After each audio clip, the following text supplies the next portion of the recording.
Kama mu a kan mita 21 da 25 da mita 31 a shirinmu na hantsi kenan. To idan muka je kasar Kenya ana bikin baje kolin fina-finai wanda kasashe daban-daban daga kuma sassan duniya ne suka halarta ciki kuwa har da Najeriya. An dai baje kolin fina-finai sama da 1,000 ne waɗanda suka shiga wannan gasa kuma masana'antar Kannywood ma ba a barta a baya ba.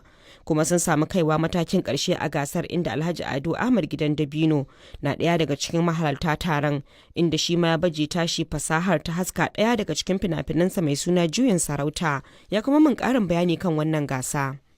An shirya shi ko masu shirya shi suna a birnin Nairobi amma sun ɗauko shi sun kawo shi birnin Nakuru. Akwai batun koyarwa, akwai batun ƙara juna sani, akwai batun baje koli, akwai batun tattauna musayar ra'ayi tsakanin masu shirya fina-finai na wa'annan ƙasashe. Ta ya za a yi ku gamin gwiwa ko haɗin gwiwa ku yi fim tare ko ku tallata wa junanku hajarku a wasu ƙasashe, to duka akwai irin wannan cikin wannan taro da muka zo. Shin ƙasashe nawa ne suka halarci wannan taro na bikin kalankuwar fina-finai da ake yi a ƙasar ta Kenya?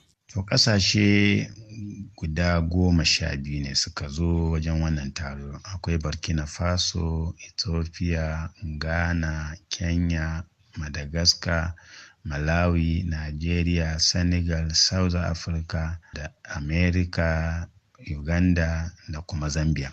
Waɗannan duk ƙasashe ne waɗanda suka halarci wannan taro kuma sun shigar da fina-finansu cikin wannan gasa domin fina-finai guda 1,980 ne suka shiga wannan gasa yadda aka tantance aka zakulo waɗanda aka ce sun je mataki na ƙarshe wato wanda abin da ake cewa nomination, wanda shine yasa har mu masana'antar shirya fina-finai ta Kannywood fim ɗinmu mai suna Juyin Sarauta ya samu ya tsallako ya zo nan ya samu wannan nomination har ni nake wakilta wannan fim a wannan waje. Akwai batun da ake kan cewar 'yan wasan kwaikwayo na kudancin Najeriya sun fi waɗanda suke arewaci gogewa ta fuskar shi kan shi taka rawa a wasannin da kuma fuskar kayan aiki. Shin wannan taro da kuka je wani alfanu za ku samu a kan shi?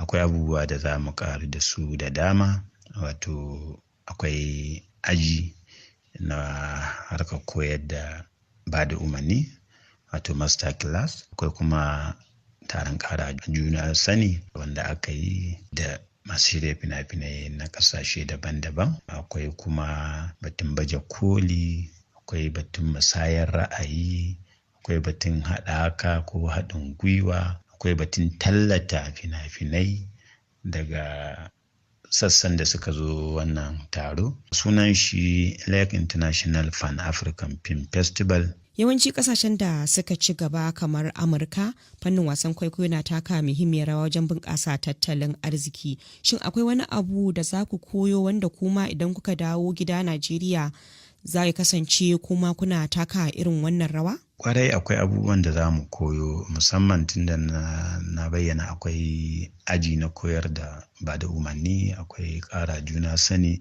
akwai tattaunawa ta fahimtar juna wajen tallata ayyukan naku a wasu ƙasashe. Kai ma misali a Najeriya a ce ya za a tallata fim kaza na ƙasa kaza, mu 'yan Najeriya za mu tallata fim na ƙasa kaza, ko kuma su yaya suke suna tallata hajarsu wato fina-finansu a can ƙasashensu. To duk irin wannan mun tattauna da irin wasu mutane, wasu mun yi musayar email, wasu ma mun aika musu da tallace-tallacen fina-finan namu da fasta da ɗan bayani yadda za su nemo mana kasuwar wayannan fina-finai. Saboda ka akwai karuwa, kuma mun dawo gida za mu zo mu haɗu da sauran mutanenmu mu gaya musu cewa to ga wata dabara ko ga wata hanya da za a yi kaza a yi kaza a yi kaza wadda za ta taimaka masana'antar ta bunƙasa. Alhaji Ado Ahmad Gidan Dabino kenan, ɗaya daga cikin wato ginshiki ko kuma na ce ɗaya daga cikin masu shiryawa da gabatar da fina-finan Hausa na ƙungiyar Kannywood kenan.